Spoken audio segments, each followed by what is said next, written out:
For the latest in strategic affairs, subscribe to our YouTube channel. Click the bell icon for updates. Hello and welcome to StratNewsGlobal and Surya Gangadharan. Our focus is on Pakistan, and as you're aware, in the Pakistan National Assembly, a debate is on about the no confidence motion against Imran Khan. At the time of recording this program, the vote is yet to take place. But we are proceeding the assumption that Imran Khan could well lose because the odds are heavily stacked against him in the National Assembly, and perhaps only a miracle can save him. Joining me is TCA Raghavan, former High Commissioner to Pakistan.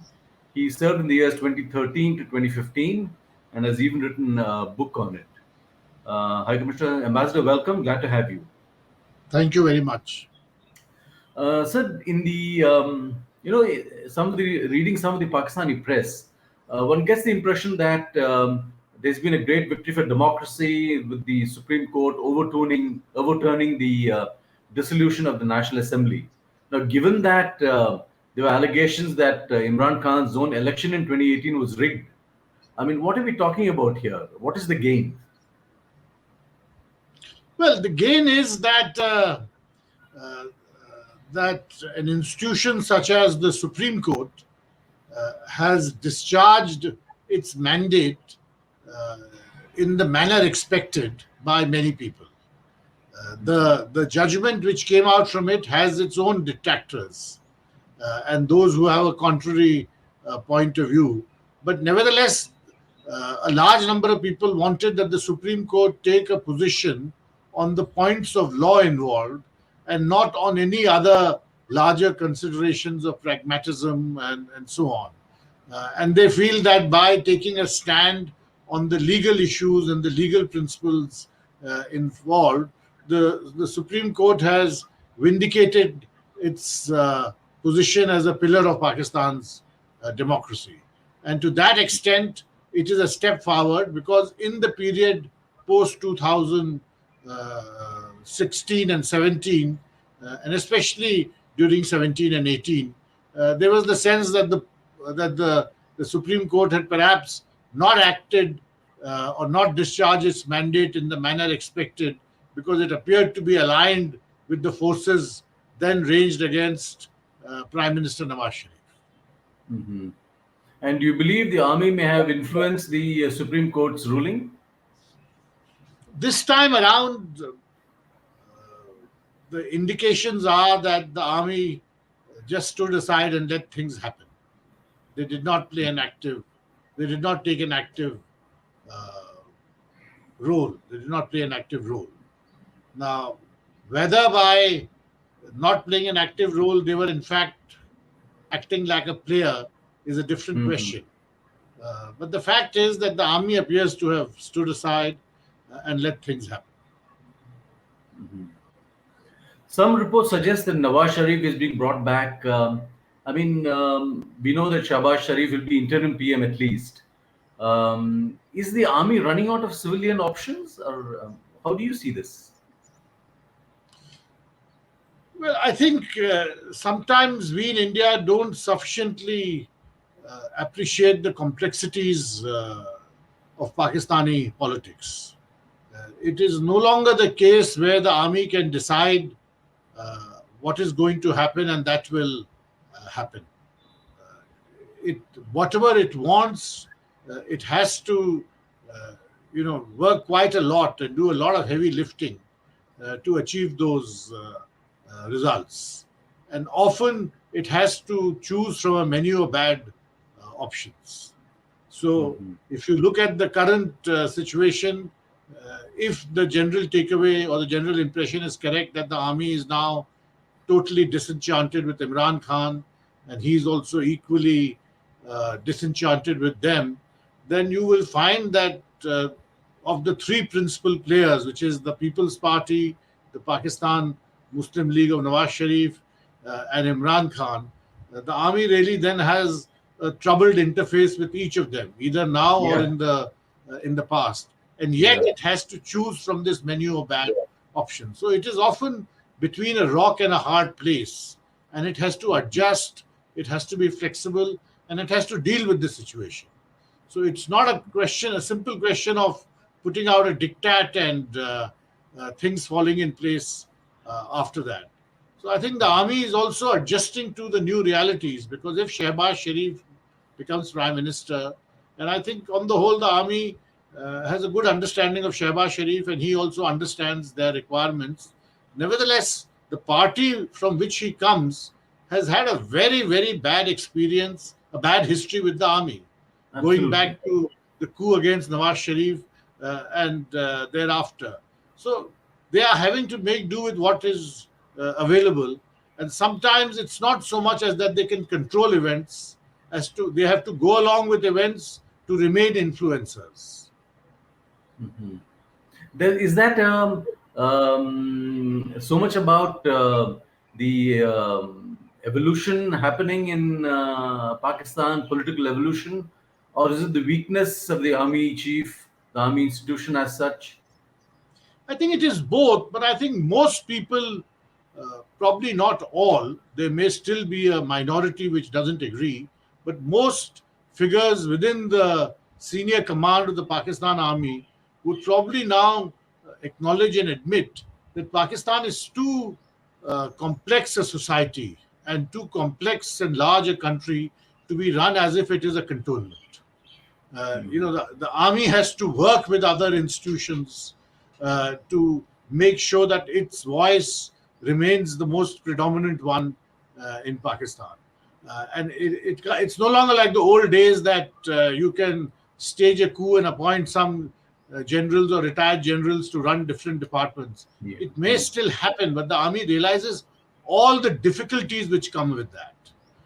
And they realize that it is a much more complex game and society which exists, and therefore they have to be involved with other players, and probably the best way is to have like-minded people in each party with whom they can work with to see that their core interests are protected and so on. So it's a more complex society or polity than a army-dominated system, because that is the general impression we have of Pakistan in our minds. And I think possibly we have to, when we analyze Pakistan and when we evaluate what is happening over there, we have to move away from our model, which is a particular model of Westminster democracy where the army is confined to the cantonments and has no larger role apart from the defense of the country or according to what the civilian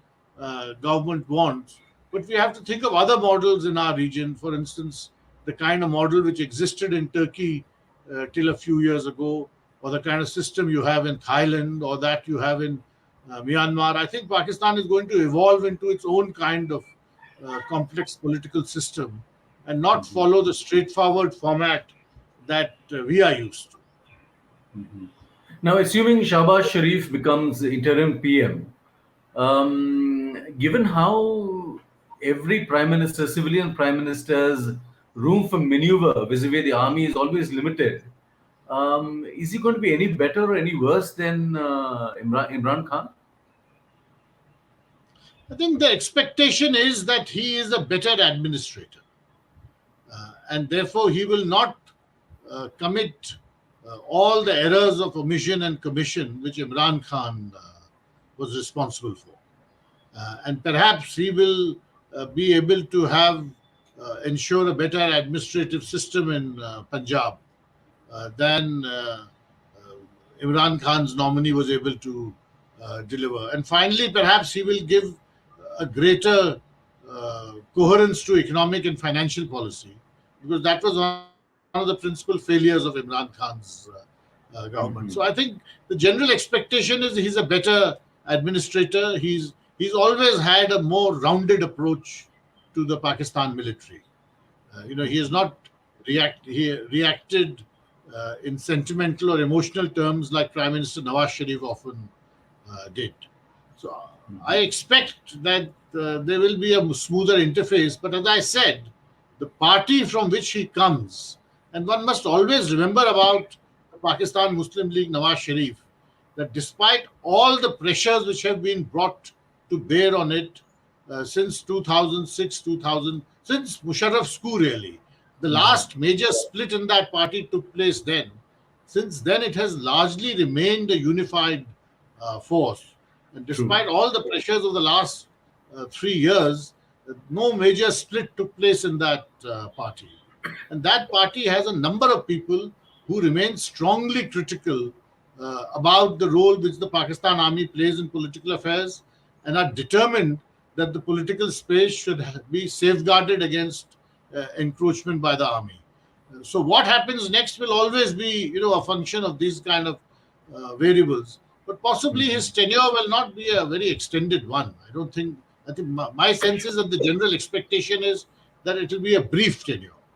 How brief, one doesn't know, but certainly may not extend beyond a year. And with Nawaz Sharif, perhaps not much beyond calendar year 2022. So I don't think since the time will be shorter, perhaps a major contradiction may not emerge between Shehbaz Sharif and the military. And what do you expect when Nawaz Sharif returns? I mean, all the buzz is about this man coming back with his baggage, given how the army has dealt with him. Well, Nawaz Sharif will want to come back and clear his name, and want that the judgment which led to his exile from politics, his exile from Pakistan, and the fiat or the diktat that he can't hold elected office again. He will want that judgment to be revisited. I think, in my view, there may be a general feeling that perhaps too much of an injustice was done to Nawaz Sharif. And although he made some mistakes, the system went too far in punishing him. But you see, let's not forget that in personal terms, perhaps Prime Minister Nawaz Sharif has also evolved. He has faced a great personal tragedy. He appears to be a little more withdrawn from day-to-day political events, and his efforts now seem focused on the political future of his daughter. So there are all kinds of factors at play. What about General Bajwa, the army chief? Where do you think what his plans are? What does he want?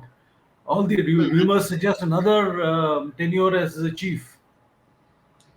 Well, that kind of talk is always there whenever the term of a chief is coming to an end. But he has already been army chief for 6 years, which is quite a long period of time. Although people have held that post for longer periods, it has always been a factor which has led to turbulence within the chain of command and within the upper echelons of the army command. I don't think anyone quite knows what will he want. My sense is that he will step down when his term ends, but possibly what he wants is a transition which is entirely acceptable to the institution, the Pakistani military.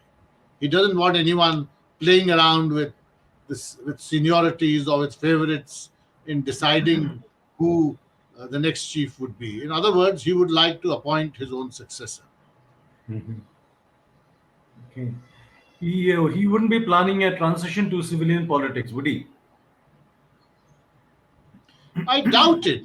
That is our general expectation, that Pakistani generals, are 90% politicians. But in fact, the empirical evidence is against that. The vast majority of Pakistani general officers retire quietly and live very well from the, generous pensions and other facilities they get. And most chiefs have followed that.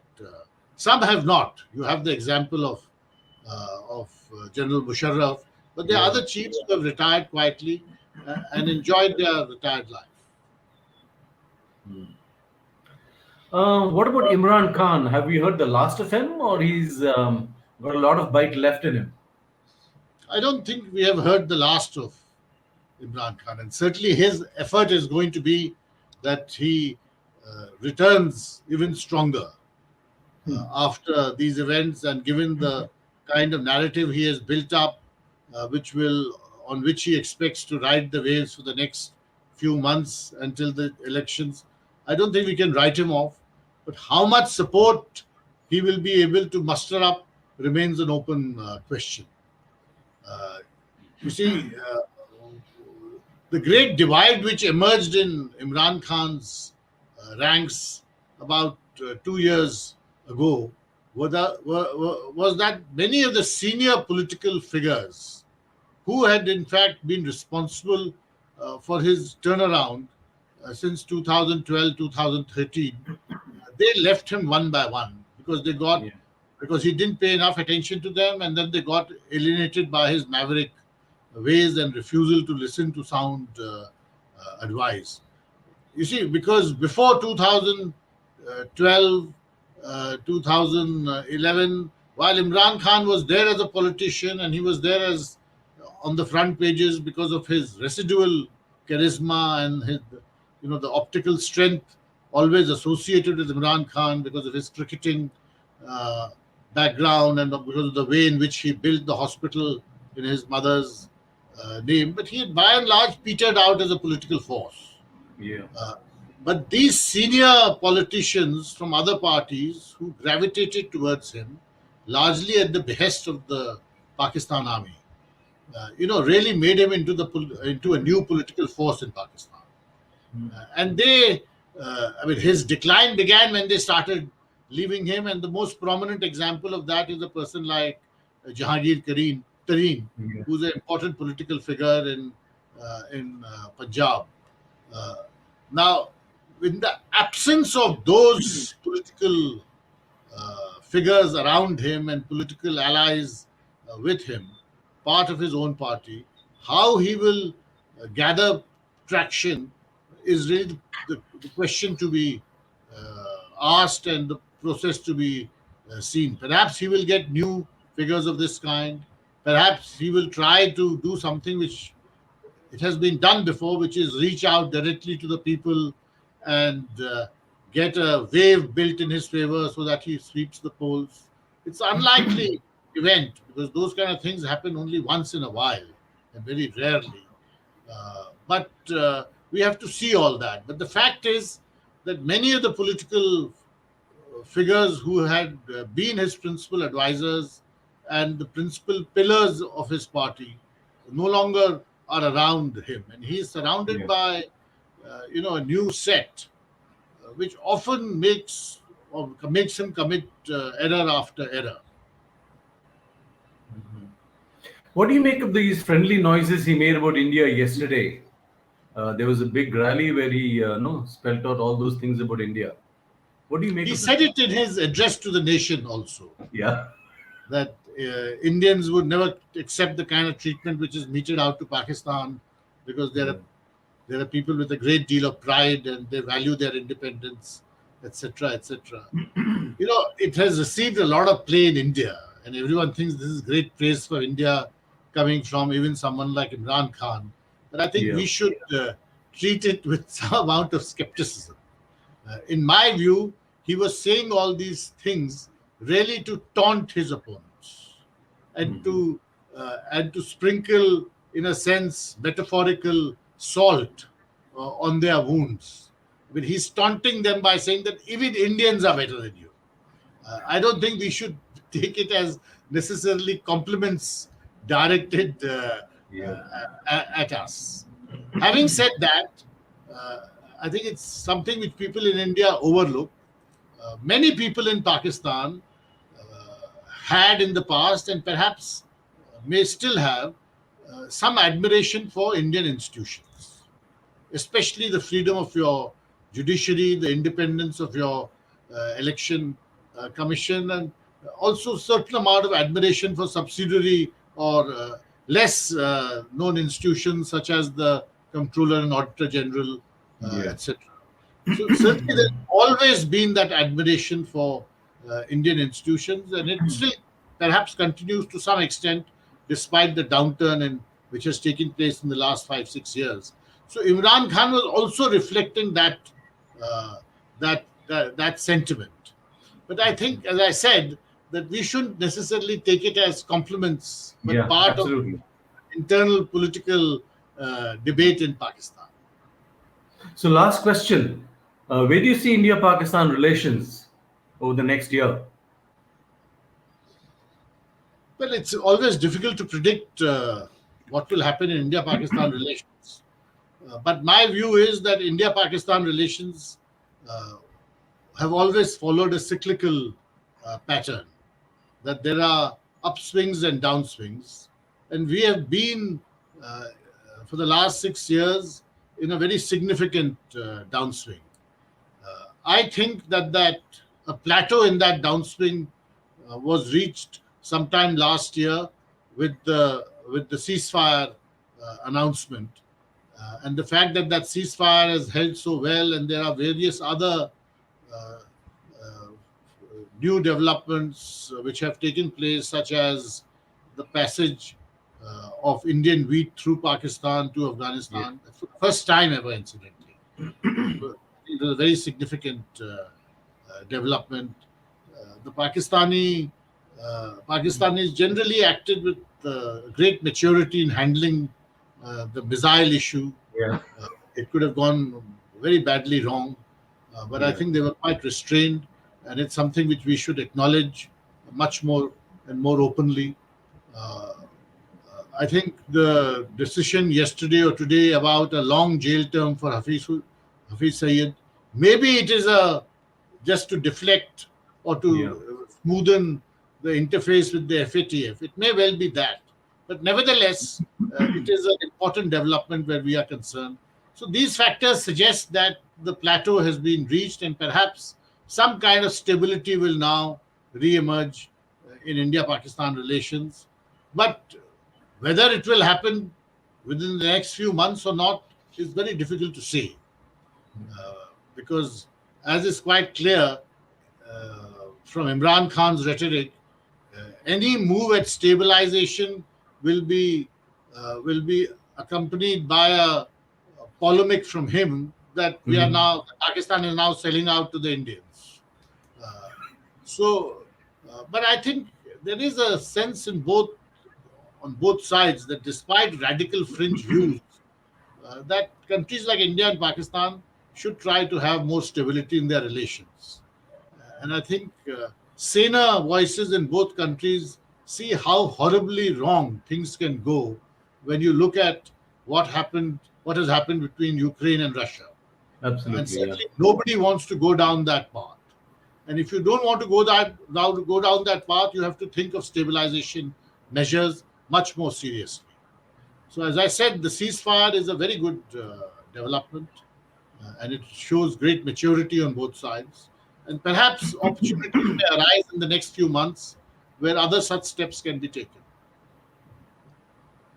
On that note, Ambassador Raghavan, as always, a pleasure talking to you. Thank you very much. Thank you. Thank you for having me on your program. And for those of you who have joined us on this conversation, thank you for your comments and observations.